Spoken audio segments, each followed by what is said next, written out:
Estamos começando mais um Linkados na Área, um programa de entrevistas feito por nós, alunos de jornalismo da SPM de São Paulo.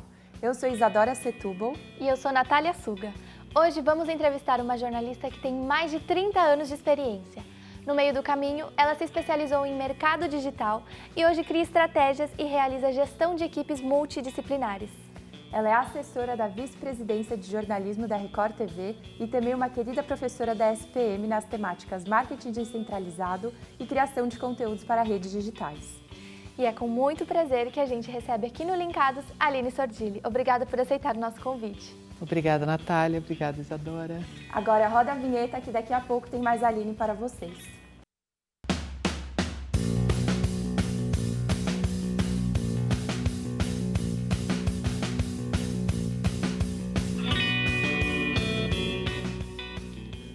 Aline, em que momento da sua vida você enxergou nas mídias digitais uma promessa de comunicação?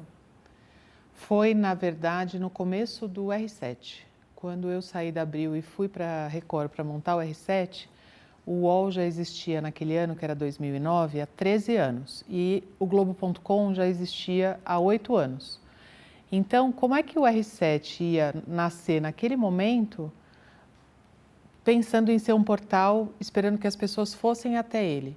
Então, o meu atual vice-presidente, na época o diretor do R7, Antônio Guerreiro, ele falou, vamos distribuir conteúdo nas redes sociais. Naquela época o Twitter estava começando, tinha o Orkut, que acho que vocês nem chegaram a ver ele existir, Facebook de longe, tinha uma rede social do Google, que eu confesso que eu esqueci o nome agora, e era assim, muito pouco. Tinha o LinkedIn, mas o LinkedIn ainda não se punha como uma rede social, ele era um depósito de currículo. Então, foi aí que a gente montou uma equipe grande na época para o que a gente chama, em linguagem de marketing digital, de seeding, que é a distribuição de conteúdo em rede social. E era conteúdo puro, conteúdo noticioso puro, né? Eu já fazia isso um pouco na Abril, mas muito mais para engajamento, não para conteúdo. Fazia isso com prêmios, promoções, para gerar cadastro e tal, era mais para a área de marketing mesmo do Abril.com do que para conteúdo. Sim. Como você acha que a evolução do mercado digital abriu um espaço para mudança na comunicação? Foram várias, eu acredito, né, que foram várias mudanças e tem acontecido ainda várias mudanças, né? A principal coisa que eu sempre falo é que a gente tem que prestar atenção na mudança de comportamento e na mudança de geração. Então, quais gerações estão vindo, quais elas estão entrando e por onde elas estão consumindo conteúdo. Então, seja o TikTok, o BeReal para as gerações mais novas, usa ainda portais para gerações mais antigas. Então, a gente tem que ter essa sensibilidade de perceber que como as pessoas usam as redes sociais, né? Ou ainda as redes sociais fechadas, tipo WhatsApp, Telegram, grupos, né, que a gente não consegue medir, mas que já é 25% do tráfego mundial de dados. Nossa. Então, é verdade. Então, a gente tem que prestar atenção onde as pessoas estão se informando. E aí, a partir daí, criar conteúdos adequados para cada um desses formatos onde as pessoas estão se informando.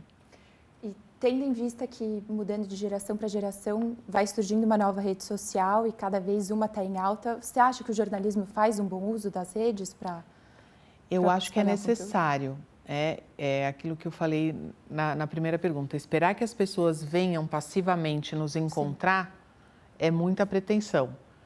E, ao mesmo tempo, a hora que eu levo um conteúdo de uma TV aberta, num formato diferente, para YouTube, para TikTok, para Instagram, para Facebook e tal, eu começo a gerar uma complementaridade de público-alvo, de faixas etárias, sociais, um sociodemográfico diferente, que é mais interessante para a marca, que dá uma rejuvenescida. É mais rico, É mais rico, né? São valores mais legais. Então, a gente tem que aproveitar a parte boa que as redes nos dão, que é sempre essa juventude, essa coisa ativa, né? Gerar comentários, gerar engajamento, por aí vai. E sobre a criação, né, do conteúdo jornalístico, o que você acha sobre, tipo, essa mudança no fluxo de que antes era mais, tipo, o público vinha ao jornalista trazendo informações e hoje em dia é mais no sentido de a gente usa as nossas redes sociais e já vai postando as coisas e depois o jornalismo procura essas informações no público, sabe? Isso, confesso, eu que sou da velha guarda, isso me incomoda bastante, mas quando foi criada a ferramenta blog, né? A ferramenta blog foi a primeira ferramenta que deu poder para as pessoas publicarem alguma coisa automaticamente, sem precisar de um cara da TI, sem precisar pagar por um sistema, né? Então as pessoas entravam no Blogger, iam lá, depois a Abril lançou, o UOL lançou, todo mundo tinha a sua ferramenta de blog. Eu acho, por um lado, super importante essa voz que a gente dá para cada um ser uma mídia, que cada pessoa possa ser a sua própria mídia, mas ao mesmo tempo me incomoda bastante que algumas áreas do jornalismo fiquem reféns de monitorar a rede social para gerar pauta. Sim. Então, eu ainda acredito no jornalismo clássico, né, de você ter suas fontes, de você ir atrás e tal, bababá, isso em qualquer área. Economia, política, entretenimento, tanto faz. Mas isso não impede que as pessoas sejam a sua própria mídia, né? Então, as pessoas entram no Instagram para falar da sua vida, das suas coisas, e dão declarações, que a gente é surpreendido por elas, e depois a gente vai atrás, procura ouvir, repercute. O que não pode é ficar lá parado e reproduzir o que você viu. Tem que ainda continuar ligando, tem que continuar tentando entrevista, perguntando e tal, né? Eu acho que ainda tem que ter esse esforço de ir atrás.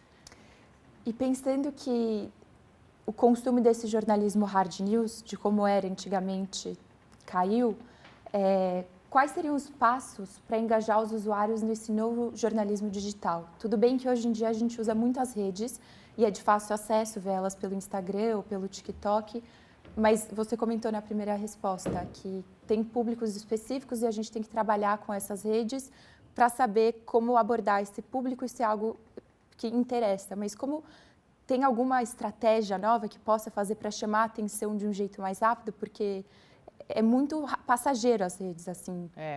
Eu acredito num formato, que o formato tem que ser adequado à rede. Sim. Então, por exemplo, o que vai bem no Instagram?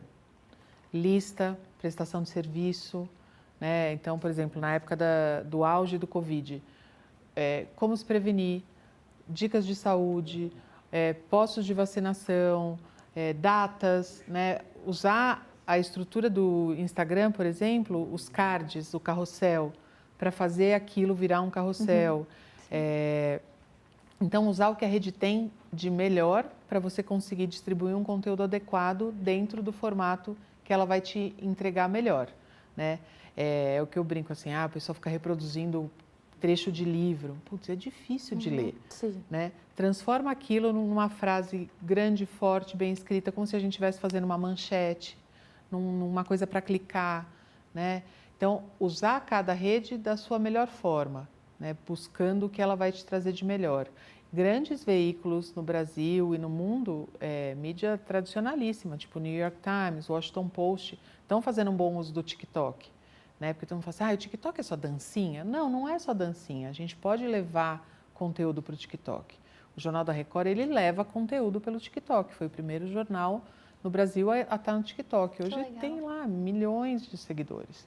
Então, assim, ali o que eles vão encontrar? Informação. Não vai encontrar entretenimento puro, né? Sim. Então, é usar o que cada rede tem de melhor para você conseguir levar a informação envolta no que combina ali com aquele meio. Pensando agora que as mídias estão crescendo, como que ficam os grandes veículos, as grandes empresas de comunicação que a gente conhece tanto e vê tanto? O que eu acho, Natália, é o seguinte, que a gente não pode se acomodar, né? Eu estava falando com você um pouquinho antes, eu tive a sorte de só trabalhar em veículo grande, mas todos eles precisam se reinventar e precisam estar se reinventando sempre, né? Então, eu pude ver ao longo desses anos, algumas empresas de mídia falando assim, eu não vou compactuar com redes sociais. eu não vou entrar nas redes sociais, eu não vou não sei o quê. O que isso aconteceu? Depois de 3 anos, abriram os olhos e tiveram que sair correndo para. Hoje, algumas fazem bom conteúdo nessas plataformas, mas não para mim, foram 3 anos jogados fora, que não precisava ter acontecido. Sim. Então, eu acho que a gente tem que muito adotar esse modelo, o modelo americano, que o próprio Google criou esse nome, que é o Frenemy, que é o amigo e inimigo. Então, a gente tem que estar com eles para crescer junto, a gente tem que aprender, a gente tem que tirar proveito, a gente tem que estar junto, mas não podemos esperar que a audiência venha nos procurar sempre, porque a audiência ela não vai vir, porque é uma questão geracional. Então, as novas gerações estão acostumadas a encontrar conteúdo em outro lugar, já não usam TV aberta, já não leem revista impressa, já não leem jornal impresso. Então, a gente não pode esperar que, não, aquele jovem de 12 anos, ele vai mudar de comportamento. Sim. Não vai mudar de comportamento. Eu tenho que ver o que ele gosta e começar a acompanhar ele para quando ele começar a se informar com notícia, eu estar ali. Para eu ter um ícone no Xbox, para ele saber que ele pode entrar lá e procurar conteúdo bom. Né? Então, realmente eu acredito nesse princípio de ir até onde o consumidor está. Na resposta anterior, você disse que teve uma certa resistência das emissoras em aceitar as mídias sociais. E a TV Record, como encarou isso? Então, a gente não usa o mesmo conteúdo de tudo em todas. Tá. Então, cada conteúdo tem a sua cara para cada rede que ela é. Então, por exemplo, a gente tem... Primeiro teve o desafio que eu falei lá do comecinho, que é onde a audiência está. Então, eles estão nas redes sociais, primeiro eles precisam me conhecer. Depois do me conhecendo, pode ser que eles passem a vir automaticamente para mim, né? Ou, pô, aquele cara sempre está postando coisa legal, vou lá entrar para ver o que é.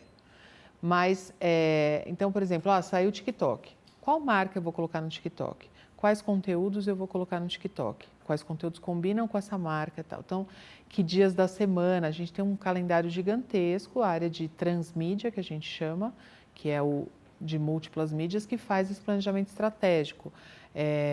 Por exemplo, Domingo Espetacular. Domingo Espetacular tem uns 7 conteúdos, 8 conteúdos extras exclusivos para YouTube. Que não tem nada na televisão, que nunca nem foram para a televisão. Né? Os podcasts hoje, a gente tem podcasts, mais de 20 podcasts totalmente independentes, a maioria deles, não todos, mas a maioria deles totalmente independente da grade de programação. São com o nosso elenco, são não sei o quê, porque o brasileiro virou o povo que mais consome podcast no mundo. Sim. Então, eu preciso, sabe, de novo volta no comportamento, sabe? Sempre olhar o que as pessoas, com a tendência de consumo de mídia, e levar isso para eles, para as pessoas de alguma forma. Nessa plataforma querem o quê? Nessa querem o quê? Nessa gostam do quê? Por mais que você tenha falado que vocês que têm que ir atrás do público, não o público vir, porque muitas vezes, talvez uma criança mais nova, como você deu o exemplo da Xbox, ainda não está nesse universo para entender. Mas você não acha que dividir, então, em cada rede social, então, vocês têm um canal no YouTube específico que não tem na TV, não é dividir um pouco o público? Então, quem vê o YouTube tem acesso àqueles conteúdos? Ou você acha que não, que é mais, as pessoas vão aonde elas se interessam mais? São duas coisas. Primeiro, eu acho que eu não me expliquei direito. Dentro do canal do YouTube do Domingo Espetacular, a gente tem conteúdos do Domingo Espetacular. Não todos, óbvio, né? Porque a gente tem o Play Plus e a íntegra e tudo na íntegra vai só para o Play Plus. Mas eu tenho conteúdos extras que estão só no YouTube do Domingo Espetacular. Entendi. E a hora que eu olho a audiência, a complementaridade de audiência, os perfis sociodemográficos de audiência de todos os canais do Domingo Espetacular, eu consigo ver uma complementaridade muito rica. TV aberta é muito mais feminina, o YouTube é mais masculino, mais jovem. Então, putz, isso é super legal. Eu estou rejuvenescendo uma marca, eu tenho tal. Então, e no YouTube, de um modo geral, a gente consegue ver isso. É um público mais masculino, que busca mais um conteúdo mais longo, um conteúdo mais de noticiário, de documentário. Então, tem umas coisas legais, assim, é aprendizado. É essa observação que eu falei de tendência de consumo com número que ajuda bastante. E isso, se vocês me permitem um conselho, eu acho que jornalista tem muito medo de olhar número. Então, a gente tem que olhar, analisar a audiência para o digital é fundamental. Tá. E você acha que meio que a gente sente uma necessidade de imediatismo, né? Uma cultura de imediatismo que também tem crescido. Você acha que isso tem afetado as formas que a gente, como jornalista, tenta passar as informações? Eu acho excelente pergunta, eu acho sim. Eu acho que a gente tem que ser muito cuidadoso. A gente não pode dar a notícia pela notícia, sem checar, sem apurar, sem ver se está certo, porque senão entra no que eu chamo de efeito manada. O efeito manada é quando um boi sai correndo que nem um louco e aí a manada toda vai atrás e aí todo mundo vai atrás. Então, assim, essa semana mesmo aconteceram alguns fatos que você vai procurar a origem do fato, não é um que deu, que copiou do outro, que deu, que não sei o quê. Então, assim, eu acho que as chefias nas redações, de um modo geral, elas deveriam prezar muito mais pela qualidade do conteúdo, se ele está checado, apurado, não sei o quê, do que eu vou dar primeiro. Eu vou dar primeiro, mas está 100%, eu estou garantido, né? Então, eu acho isso bastante importante. Sim. E mesmo quando vem, por exemplo, essas coisas mais sensacionalistas e tudo, você acha que isso prejudica o nosso trabalho? Então, eu acho que sim, né? A gente tem feito bastante treinamento jurídico para trazer embasamento jurídico para a produção de conteúdo. Então, assim, esse sensacionalismo, ele está o quê? Expondo pessoas, expondo crianças. O que eu ganho com isso? Isso é uma prestação de serviço? Eu dar um desaparecido é uma prestação de serviço.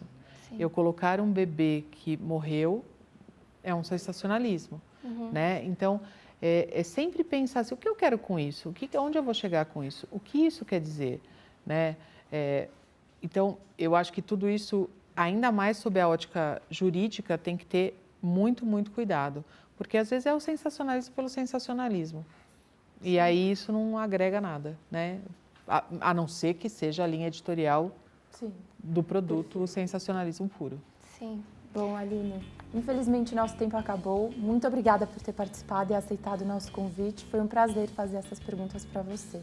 Foi um prazer estar aqui com vocês hoje. Muito Obrigada legal. pela Pena participação. que passou rápido. Queria também agradecer à equipe e à nossa diretora, Ide, e à minha parceira, a Nath. Muito obrigada de novo.